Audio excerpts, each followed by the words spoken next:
কৃষ্ণ। আজকে শ্রীমদ্ ভগবতের সপ্তম স্কন্ধের প্রথম অধ্যায় ভগবান সকলের প্রতি সমদর্শী পাঠ করছি।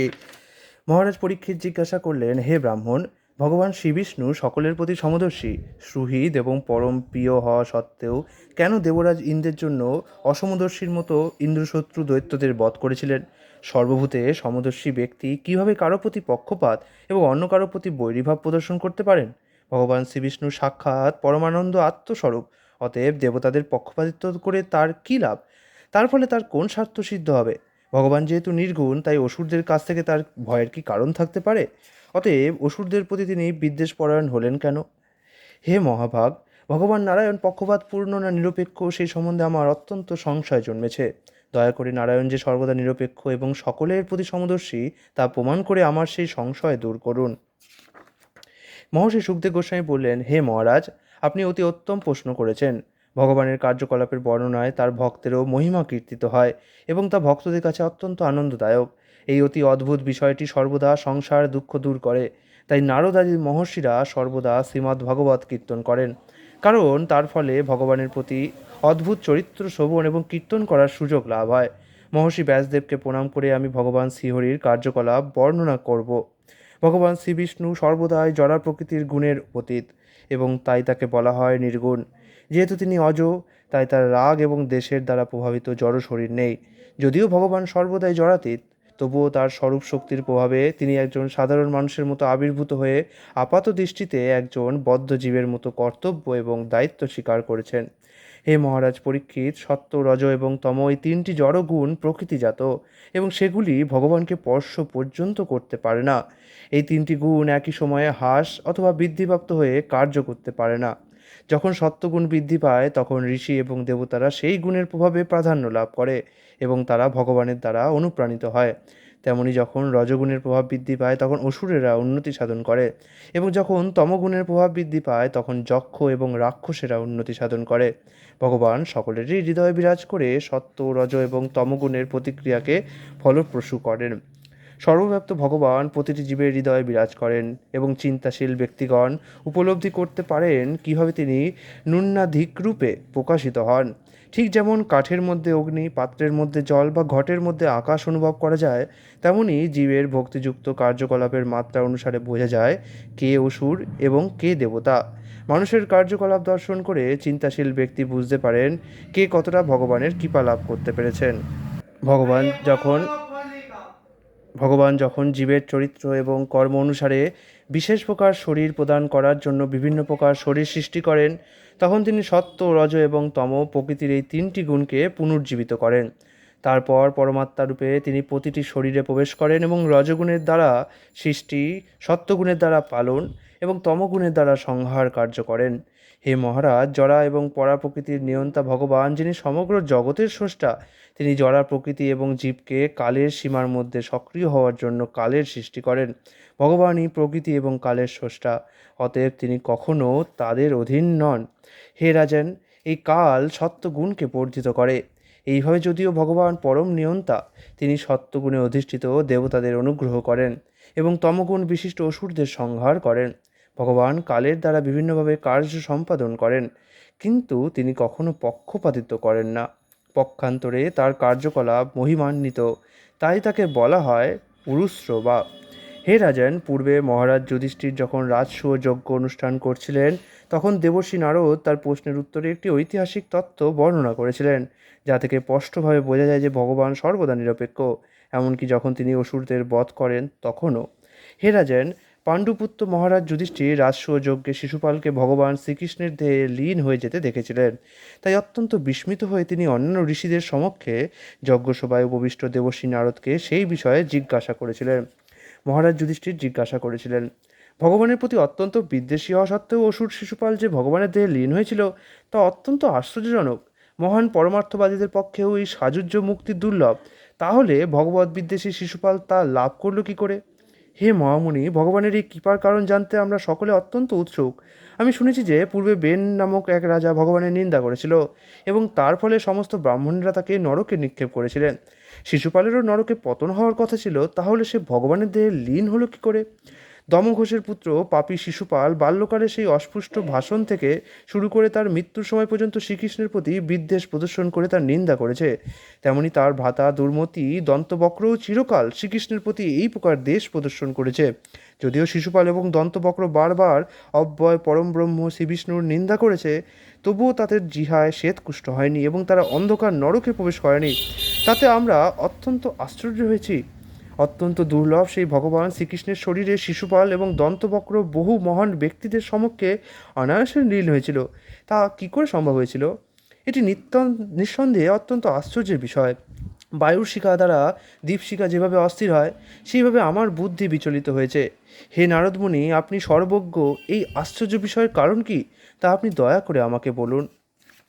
শ্রী সুখদেব গোস্বামী বললেন, যুধিষ্ঠির মহারাজের অনুরোধ শ্রবণ করে সর্বজ্ঞ পরম শক্তিশালী গুরুদেব শ্রী নারদমুনি অত্যন্ত প্রসন্ন হয়েছিলেন এবং সেই যজ্ঞে অংশগ্রহণকারী সকলের সমক্ষে উত্তর দিয়েছিলেন।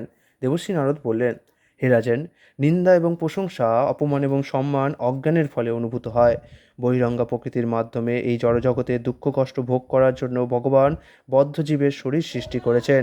হে রাজেন, বদ্ধজীব দেহাভিমানের ফলে তার শরীরকে তার আত্মা বলে মনে করে এবং তার দেহের সঙ্গে সম্পর্কিত সমস্ত বস্তুকে তার নিজের বলে মনে করে।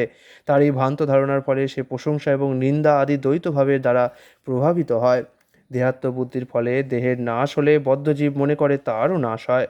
ভগবান শ্রীবিষ্ণু পরম নিয়ন্তা এবং সমস্ত জীবের পরমাত্মা। যেহেতু তার জড় শরীর নেই, তাই তার আমি এবং আমার এই প্রকার ভ্রান্ত ধারণাও নেই। অতএব তিনি নিন্দা অথবা প্রশংসায় বিষণ্ণ বা হর্ষিত হবেন বলে মনে করা ভুল। তার পক্ষে এই দ্বৈতভাবের দ্বারা প্রভাবিত হওয়া অসম্ভব। তাই কেউ তার জন্য বন্ধু নন অথবা শত্রু নন। তিনি যখন অসুরদের দণ্ড দেন তা তাদের মঙ্গলেরই জন্য, এবং যখন তিনি তার ভক্তদের স্তুতি অঙ্গীকার করেন তাও তাদের মঙ্গলেরই জন্য। তিনি স্বয়ং নিন্দা বা প্রশংসার দ্বারা প্রভাবিত হন না। অতএব বৈরীভাব অথবা ভক্তিযোগ, ভয় অথবা স্নেহ অথবা কাম, এর যে কোনো একটি উপায়ের দ্বারা কোনো না কোনোভাবে বদ্ধ জীব যদি তার মনকে ভগবানে একাগ্র করে, তাহলে তার ফল একই হবে। কারণ ভগবান আনন্দময় হওয়ার ফলে শত্রুতা বা মিত্রতার দ্বারা তিনি কখনো প্রভাবিত হন না।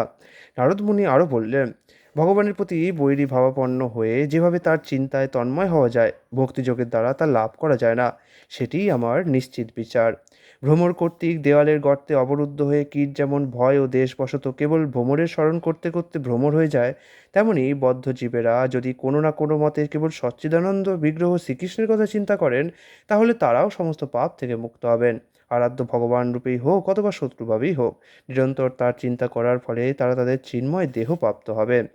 বহু ব্যক্তি পাপকর্ম পরিত্যাগ করে গভীর মনোনিবেশ সহকারে কেবল শ্রীকৃষ্ণের চিন্তা করার ফলে মুক্তি লাভ করেছেন। এই মনোনিবেশ কাম থেকে, দেশ থেকে, ভয় থেকে, স্নেহ থেকে, ভক্তি থেকে হয়ে থাকতে পারে। কেবল শ্রীকৃষ্ণে মনোনিবেশ করার ফলে যে কীভাবে শ্রীকৃষ্ণের কৃপা লাভ করা যায় তা এখন আমি বর্ণনা করব। হে মহারাজ যুধিষ্ঠির, গোপীগণ কামবশত, কংস ভয়বশত, শিশুপাল প্রভৃতি রাজাগণ শত্রুতাবশত, যদুগণ সম্বন্ধবশত, তোমরা পাণ্ডবগণ স্নেহবশত এবং আমরা ভক্তিবশত শ্রীকৃষ্ণের কৃপা প্রাপ্ত হয়েছি। কোনো না কোনো উপায়ে শ্রীকৃষ্ণের স্বরূপ গভীর নিষ্ঠা সহকারে চিন্তা করতে হবে। তারপর পূর্বে উল্লিখিত 5টি পন্থার যে কোনো একটির দ্বারা ভগবদ্ধামে ফিরে যাওয়া সম্ভব। রাজা বেনের মতো নাস্তিকেরা কিন্তু এই 5টি চিন্তার মধ্যে কোনো একটি দ্বারাও শ্রীকৃষ্ণের চিন্তা করতে পারেনি, তাই তাদের মুক্তি লাভ হয়নি। অতএব যে কোনো উপায় হোক, বন্ধুভাবে হোক অথবা শত্রুভাবেই, শ্রীকৃষ্ণে মনোনিবেশ করা অবশ্যই কর্তব্য। হে পাণ্ডব শ্রেষ্ঠ, তোমার মাতৃশ্বসার 2 পুত্র শিশুপাল এবং দন্তবক্র পূর্বে ভগবান শ্রীবিষ্ণুর 2জন প্রধান পার্ষদ ছিলেন। ব্রাহ্মণের অভিশাপের ফলে তারা বৈকুণ্ঠ থেকে এই জড়জগতে পতিত হয়েছেন। কি মহারাজ যুধিষ্ঠির জিজ্ঞাসা করলেন, কী প্রকার সেই মহা অভিশাপ যা নিত্য মুক্ত বিষ্ণু ভক্তদেরও অভিভূত করতে সমর্থ হয়েছিল, এবং কে সেই শাপ দিয়েছিলেন?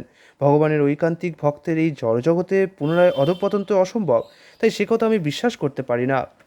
বৈকুণ্ঠবাসীদের দেহ সম্পূর্ণরূপে চিন্ময়, তাদের দেহ ইন্দ্রিয় অথবা প্রাণের সঙ্গে কোনো সম্পর্ক নেই।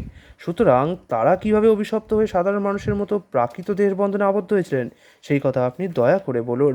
দেবশ্রী নারদ বললেন, এক সময় ব্রহ্মার 4 পুত্র সনক, সনন্দন, সনাতন এবং সনত কুমার ত্রিভুবন পরিভ্রমণ করতে করতে ঘটনাক্রমে বিষ্ণুলোকে উপস্থিত হয়েছিলেন। যদিও সেই 4জন মহর্ষি মরীচি আদি ব্রহ্মার অন্যান্য পুত্রদের থেকেও জ্যেষ্ঠ ছিলেন, তবু তারা ছিলেন উলঙ্গ ও দেখতে যেন 5 বা 6 বছর বয়সের বালকের মতো। জয় এবং বিজয় নামক বৈকুণ্ঠের দুই দ্বারপাল যখন দেখলেন যে তারা বৈকুণ্ঠ লোকে প্রবেশ করার চেষ্টা করছেন, তখন তাদের সাধারণ বালক বলে মনে করে তারা তাদের প্রবেশ করতে নিষেধ করলেন। এইভাবে জয় এবং বিজয় নামক দ্বারপালদের দ্বারা প্রতিহত হয়ে সনন্দন আদি মহর্ষিগণ অত্যন্ত ক্রোধের সঙ্গে তাদের অভিশাপ দিলেন।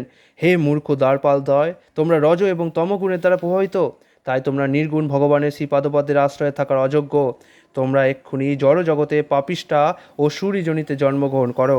এইভাবে মহর্ষিদের দ্বারা অভিশপ্ত হয়ে জয় এবং বিজয় যখন জড়জগতে পতিত হচ্ছিলেন, তখন তাদের প্রতি অত্যন্ত দয়ালু ঋষিরা বলেছিলেন, হে দ্বারপালগণ, 3 জন্মের পর তোমরা আবার বৈকুণ্ঠ লোকে তোমাদের পদে ফিরে আসবে। তখন তোমাদের শাপের কাল সমাপ্ত হবে। ভগবানের দুই পার্শ্বদ জয় এবং বিজয় দ্বিতীয় পুত্ররূপে এই জড়জগতে জন্মগ্রহণ করেছিল।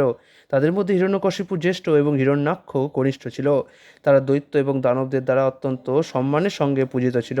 ভগবান শ্রীহরি নৃসিংহদেব রূপে আবির্ভূত হয়ে হিরণ্যকশিপুকে সংহার করেছিলেন। ভগবান যখন বরাহ রূপ ধারণ করে গর্ভদক সমুদ্র থেকে পৃথিবীকে উদ্ধার করেছিলেন, তখন হিরণ্যাক্ষ তাকে বাধা দেওয়ার চেষ্টা করে এবং ভগবান বরাহদেব তাকে তখন সংহার করেন। হিরণ্যকশিপু তার পুত্র বিষ্ণুভক্ত প্রহ্লাদকে বধ করার জন্য তাকে নানাভাবে যাতনা দিয়েছিল। তখন ভগবান সর্বভূতের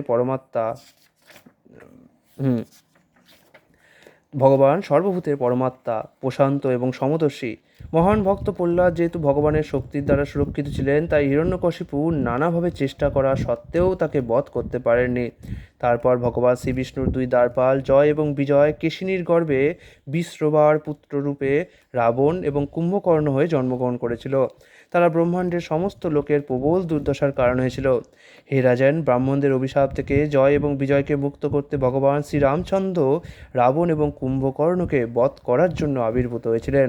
তুমি মার্কণ্ডেয় ঋষির মুখে শ্রীরামচন্দ্রের বলবীর্যের কাহিনী শ্রবণ করবে। জয় এবং বিজয় তাদের তৃতীয় জন্মে তোমার মাতৃশ্বসার পুত্ররূপে ক্ষত্রিয় কুলে জন্মগ্রহণ করেছে এবং ভগবান শ্রীকৃষ্ণের সুদর্শন চক্রের আঘাতে তাদের সমস্ত পাপ বিনষ্ট হওয়ায় তারা এখন শাপমুক্ত হয়েছে। ভগবান শ্রীবিষ্ণুর এই দুই পার্শ্বদ জয় এবং বিজয় দীর্ঘকাল ধরে ভগবানের প্রতি বৈরীভাব পোষণ করেছিলেন। এইভাবে নিরন্তর ভগবানের চিন্তা করার পরে পুনরায় তারা ভগবানের আশ্রয়প্রাপ্ত হয়ে ভগবত ধামে ফিরে গিয়েছিলেন। মহারাজ যুধিষ্ঠির তখন জিজ্ঞাসা করলেন, হে প্রভু নারদ মুনি, প্রিয় পুত্র প্রহ্লাদ মহারাজের প্রতি হিরণ্যকশিপু কেন এই প্রকার বিদ্বেষী ছিল? প্রহ্লাদ মহারাজ কীভাবে ভগবান শ্রীকৃষ্ণের এই প্রকার মহান ভক্ত হয়েছিলেন, দয়া করে আপনি তা আমাকে বলুন। ইতি শ্রীমদ্ভগবতের সপ্তম স্কন্ধের ভগবান সকলের প্রতি সমদর্শী নামক প্রথম অধ্যায়ের ভক্তিবেদান্ত অনুবাদ সম্পূর্ণ হলো। হরে কৃষ্ণ। আগামীকাল আমরা দেখব দ্বিতীয় অধ্যায় দৈত্যরাজ হিরণ্যকশিপু।